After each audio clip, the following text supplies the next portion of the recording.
G'day, people. Welcome to Studio Insights with Belvista Studios.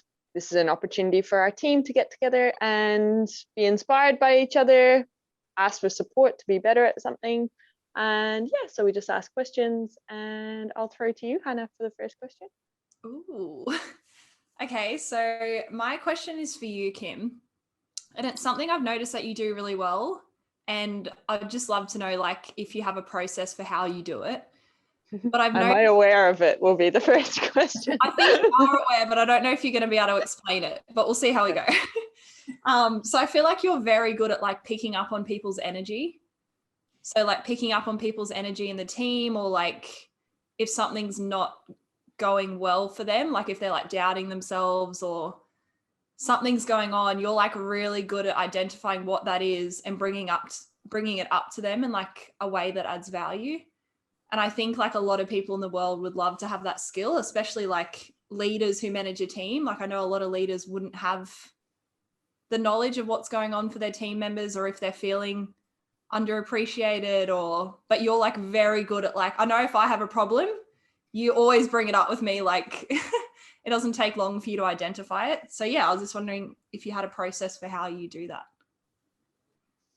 What's coming to mind is, I think as human beings, we do have strong intuition to notice changes in someone else around us. But one of the biggest challenges is that we don't prioritize the time to check in on that. So we might go, oh, that person's off today, or I've noticed a change in behavior, but we're busy and we get on with life. So I'd say the first thing is like, when you do have that, I've noticed something there, stop, pause, and prioritize it and seek to understand. Like, do check in or create the space to have a phone call with them later, or check in with them via text when you notice it. And sometimes what we do is we just push on with life and we don't prioritize that check-in. So that's one thing I do, because I think human beings are aware of it. And there's different levels of how much awareness and tapping into energy of other people and how we're impacted by other people's energy. But I'd say a lot of people do notice it. They just don't verbalize or do something with that pickup. And then what it looks like in other people is just basically it's a change in behavior.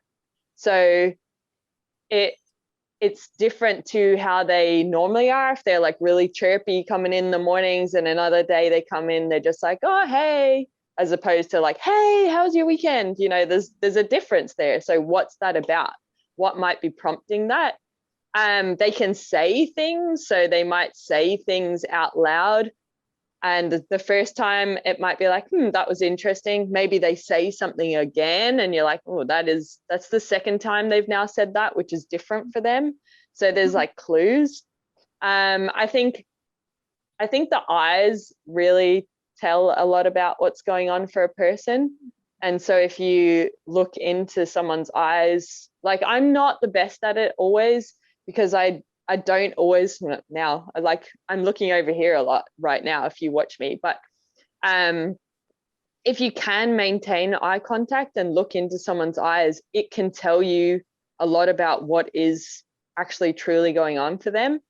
And it's just more body language stuff, as in like facial expressions, like have they started frowning? Is their mouth doing like a little tick that says maybe there's like something in that? And the thing is, we have to catch ourselves to not go, that little change in their mouth means that they're disagreeing with me or that they're feeling uneasy, because that's our assumptions, that's our perception of that change in behavior. So that's why it's just going, that's different. What is going on for that person that is causing them to do that? So we can't put our own kind of story on their change in behavior. And it can come down to like how it's just something different is at the simplest form. And prioritizing, I've noticed something different about this person today, or in this moment, or over this period of time, and I'm going to check in. And the way that we check in on them I know this because we've trained on on these kinds of topics, like how to be a better leader and like health and well-being of employees, is like you state the behavior. So, hey, I've noticed that you've actually said this specific sentence, and then you said it again this morning when we were talking about blah, blah, blah. What's going on for you? And you just allow the other person to express that. That's kind of, and then like there's a whole like, how do you hold the conversation? But that's part 2, I guess, or another, that's not specifically what you're asking about. Yeah, that's what I'd say. That's cool. I like that, because I think sometimes for me, if I notice something, it can, like the way I say it can cause defensiveness in the other person. So I like how you've said like, what's going on for you, rather than being like, why are you always saying that? Or like, why are you doing that? Because then I think people can close off and not want to share with you. But I really like that, like, this is what I've noticed, like what's going on for you, because it is like something that enables people to feel more comfortable to open up. So I think that's really cool. Yeah, it's a nice way to be able to express yourself. And I also think, like humans of the world, you have a responsibility to, on the receiving end of that, like where you're saying, oh, if you said, why are you saying that, or why did you do that, and it can cause defensiveness, well, the other person needs to take responsibility to go, is this person coming from a place of love? Like, are they coming from a place of care right now? They may not have expressed it in the most loving or compassionate way, but they do care. They're just not able to communicate like as effectively as they should be. Like, I know for me, sometimes when I'm going to do things like that, I get a bit nervous, and like I'm like, I just kind of blurt it out, and it doesn't come out the most like compassionate or empathetic way, but I do really care. I'm just a bit uncomfortable having it. But it's the responsibility of the other person to know that I care about them, and that's why I'm doing this in the first place. So they need to get over that defensiveness and go, okay, Kim hasn't communicated this in the most effective way, but I know that she's coming from a place of good intention, so let's go with it, basically. Yeah, definitely. I think it's like emotional bank account too. Like, I know for me, if someone had a very low emotional bank account with me, like had done things that had upset me over time, I would be much less likely to like share information with them. So I guess it's like another thing to create those relationships with your team members enough that they like trust you and feel comfortable to be honest, or like share a little bit more than what they would if like the relationship wasn't good.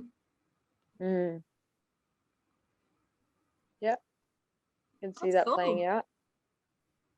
Thank you. That was good. So I had look into their eyes, because eyes tell you a lot. Look for patterns, like repeated behavior that's different and stands out. Prioritize it if you do notice something, and check in with them even if it feels uncomfortable.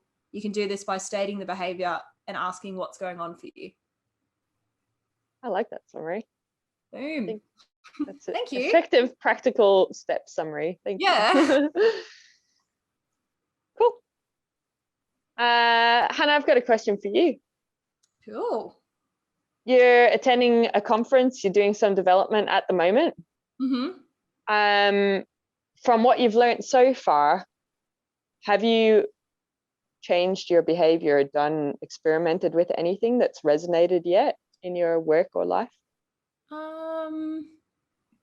I think the things that have really stood out to me, I haven't had the opportunity to with my tasks, but I know it's definitely like I already have in mind, like as soon as I start storyboarding, coming up with like ideas for modules, there's something that really stood out to me that I'm definitely going to try when that happens. So it was a session I went to. I thought it was so cool. It was about like considering other industries and other like professions in the way that you solve problems. So it was by Aaron. I'm not sure how to say his last name, but it was really, really good. And basically he was like, you could look at like economics, you could look at psychology, sales, software development, like basically any other industry. And then like look at the problem from their lens. So it's like if a software development team wanted to solve this, what would they do? And I just think it's like a cool way to think outside of the box and not just do like the same thing that we've always done. And he also spoke about like being a tourist. So when you speak to SMEs or speak to your clients, like even if you are going for a certain intent to get information that you need or whatever it is, like you can still take the time to ask a question to understand more about their world and add that to your own toolkit. So you could say like, what's the best model that you've come across, or like, what do you use daily? Like, what could you not live without to solve your problems? And then you can add it to your own toolkit. So I thought that was cool. And then also, like he was talking about looking at like the different buckets in your life and using that to inspire you as well. So for example, for me, it could be like, how do I look after Yibs and how do I discipline Yibs? And Yibs is my pug for people who don't know. Like, what do I do with my pug that could help me design better learning? Like, how do I influence her? And just like, or like parenting, like if you have kids, like what parenting skills can you use for your profession, or the way you deal with like your finances? Like there's so many different ways to do things and different inspiration. So that's what I'm really excited about. And maybe I could apply it to what I'm doing now, but I just haven't found a situation yet that's really stood out where I could apply it. So cool. Yeah, see how it goes. Yeah, that's cool. I like the questions as well, like specifically that one around like, what could you not live without? Yeah. Yeah, that was cool. Thanks. Good. Victoria, what you got? Well, my question is for you, Kim, and it's around setting boundaries with clients, which I think you're good at, but I feel like some days you think you might struggle, but overall I think you're pretty good at doing it. But whether it's like people missing deadlines or trying to get work that might be out of scope done, I feel like you're always good at going back with like alternative solutions. And I can't remember where I was going with that sentence, but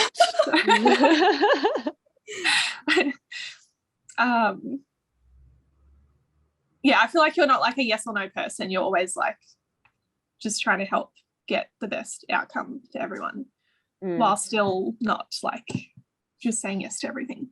So I kind of want to know like how you do that and how you think people, like other people, could do it better too. Yeah, I think you know what I'm trying to ask, but I just can't quite just say it properly. I think it's something that's really important when you run an agency or you're a freelancer, a consultant, or just like working in a project, is project management skills. And like project management is actually really easy because it's just a process. Like you literally have templates, you literally have checklists, and you follow them and you tick them off and you move forward. But I think we get overwhelmed by project management skills. So we do have another YouTube video, I'm pretty sure, on project management where we go into a lot more depth and probably is like the whole picture, but specifically on setting boundaries right now. It comes down to the very beginning of an engagement or an interaction with someone and clarifying expectations. And so that's known as the scope, and determining what's in scope and what's out of scope, and then any assumptions that should be clarified as well. And the more detailed you are there, if there is no ambiguity, that word, in the scope, that you're in a good place. If no one could ask any further clarifying questions based on the scope, you're in a good place. So get people, like I know I get you guys to read some of the emails or the dot points that like scope items, and I say, is there anything here that you need clarification on, or that you would be seeking to like further information, or you're like, I don't know what that quite means, or this is how I interpret this, and then I'm like, oh sugar, that's not how I wanted it to be interpreted. So I think it's getting very clear on the scope, and that allows you to remove emotion for times when someone might say, we need more work, like we've said, give us feedback on this, and then they're like, and yeah, cool, here's that feedback, but then here's all the other things now, which is like additions to scope. So when you have a clear scope, it allows you to be in a position of facts and just deal with not the human emotion. And that Hannah caught me yesterday on it really well, around removing emotion from it and going, well, what are the facts? Is this in scope or out of scope? And then presenting back the facts of, well, what you're asking for here is in scope. It's been achieved as per the agreed scope. To achieve all the other things, they're out of scope. And then it's about being helpful. Like, be a helpful human being. We want to come to a good resolution and solution to achieve the goal. So these things weren't agreed on, but they're still achievable. And this is how they can be achievable.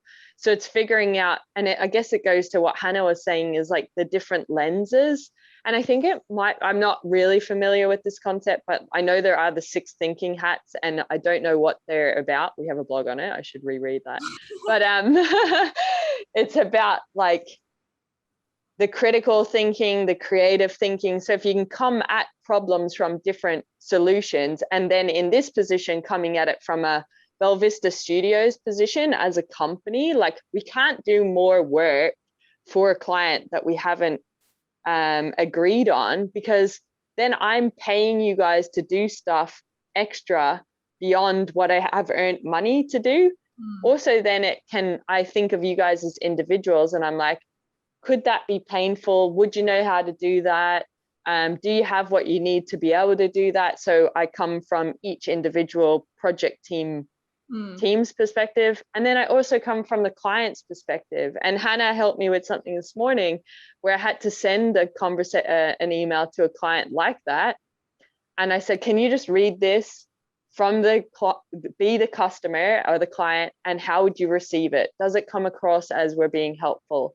How do you feel when you respond to this? Because I don't want to be like, like, it doesn't have to be that way. It's just, there's a change, which is the fact. Now, how do we get to the goal considering this change? And so that's kind of like, I guess, the project management side of it. And then when you think of it from different lenses, you kind of go, okay, well, if we were to still do it within the scope and the schedule, how could we achieve it with what the original scope allows for? So these are the options. So you just brainstorm. So then we came out with an idea of, we can just not do the out of scope changes, or if you want the out of scope changes achieved within the current schedule and investment, we're actually going to have to scale back the solution. And the scaled back solution now looks like this. So instead of the videos that we've already created, we won't do that anymore. We can only achieve a Word document. So what's more important to you, client? Basically, I'm putting it back in them. I'm going, this is what's possible, but what's more important to you? Is it the multimedia, or is it the content? And then it's like, well, if you want the wham bam solution that we were trying to create in the first place, third option now is, this is what it's going to take, and it's going to impact the schedule, and it's going to impact the investment. So I think like the whole thing, which Hannah was good at holding me accountable this morning on, was be helpful towards the goal. We're collectively a team, us and the client, trying to achieve a common goal. So how can we do that? Yeah. Is that? Yeah. Okay. You have any? Well, I do feel like that is what I've seen you do anyway. But I just wanted you to reflect on it. Yeah. And I think every time, like, for the people that are listening, like, when anything I like really think our project management and our scoping is very good now, and we don't have these kinds of issues that often because of that. But where does that come from? We're nearly 5 years in business now. It has come from that in the past hurt me, or was painful, or I don't want that to happen again. Okay, I am now prioritizing the time as a business owner and as a human being that hates discomfort and dis-ease in my life. I am now prioritizing the time to make a plan so this never happens again. Or if it happens, the impact is minimal. So that's what I would encourage anyone watching, that if you do have pain like this, you prioritize the time to get to solution and improve your processes so that this is not not a challenge in the future. Hmm. Do you guys have any other suggestions on that?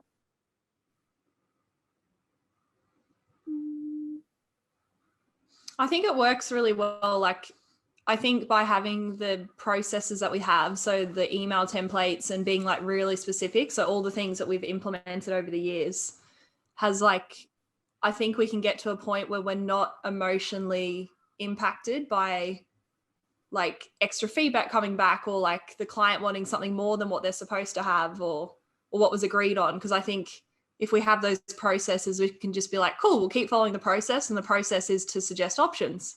Like, it doesn't have to be like, oh my gosh, they've sent all this extra stuff and now I'm stressed. Like, I think it'd be cool to get to a space where we don't get stressed because we've like covered ourselves and have a process that works. So I think it's pretty cool. Yeah. The process helps you. The process moves you away from that emotion. Yeah. It's just like, oh, I got to do the next step. And the next step is give them options of what's possible to move us towards the next step. Yeah. Yeah. It's cool. Nice questions, ladies. Thanks everyone for watching. Just letting you know, we're actually getting a bit more active on Facebook. So by the time you watch this video, it'll probably be live. So you should jump onto our Facebook page, check us out, and we will have a group running as well. Just the intention there is to add more value. So I think we've come up with like 3 hashtags. This will be the intention of the group, is around what is it? Show and tell, maybe. I can't remember. So showing examples of work that has inspired us, or work that we've done, as in we, the community, that we're proud of, that might inspire other people. One of them is I learned this the hard way. So that this exact example of like project management and setting boundaries would be an example of I learned this the hard way. And how might I? So trying to get solutions for something, a challenge that you're trying to overcome. So jump on our Facebook bandwagon and we'll see you there, or maybe on LinkedIn or Instagram or here on YouTube. But thank you for watching the videos. Thank you, team, for creating the space and prioritizing our development as a team. Until next time, peace out. What's up, awesome human? Thank you, thank you, thank you on behalf of myself and the Belvista Studios team for continuously choosing to learn with us. We really appreciate it. If the tips and the insights and the context resonate with you and you want to take your skills to the next level, or you want to make your life way easier, you will love our Creator Hub. The Creator Hub is a place for people like you and us. Basically, it's the stuff that we use internally at Belvista Studios, and then we just share it publicly with you. The Creator Hub is created by instructional designers for instructional designers, and what you'll love there at the moment is we've got a quiz, Could I Be a Better Instructional Designer, that has so much tips in the feedback if you're interested in human-centered design, or just taking your skills to the next level in terms of the solutions you're creating and the problems you want to solve. But in there as well, aren't we cute? That's us. But we've got the coaching courses, freebies, give us gratitude, and also we've got some templates. And basically they're always around the lens of learning experience design, instructional design, and e-learning. So a human-centered design focus is very much what we're about at Belvista Studios. So putting your learners at the heart of a solution and creating something for their needs. So there's the human-centered design stuff, and then we've also got the business stuff. So this is the stuff they don't teach you about when you want to become a freelancer or a consultant in the instructional design world. So go check it out. The link is in the description. You can check out everything that is available for you. Thank you for choosing to learn with us. Continuously invest in your skills. You will be rewarded as an instructional designer. Share this stuff, share it with other people, because when we are better instructional designers, we create better solutions that create better humans, that create a better world. So we have a very important role, and I'm excited to be on this journey with you. Have an awesome day.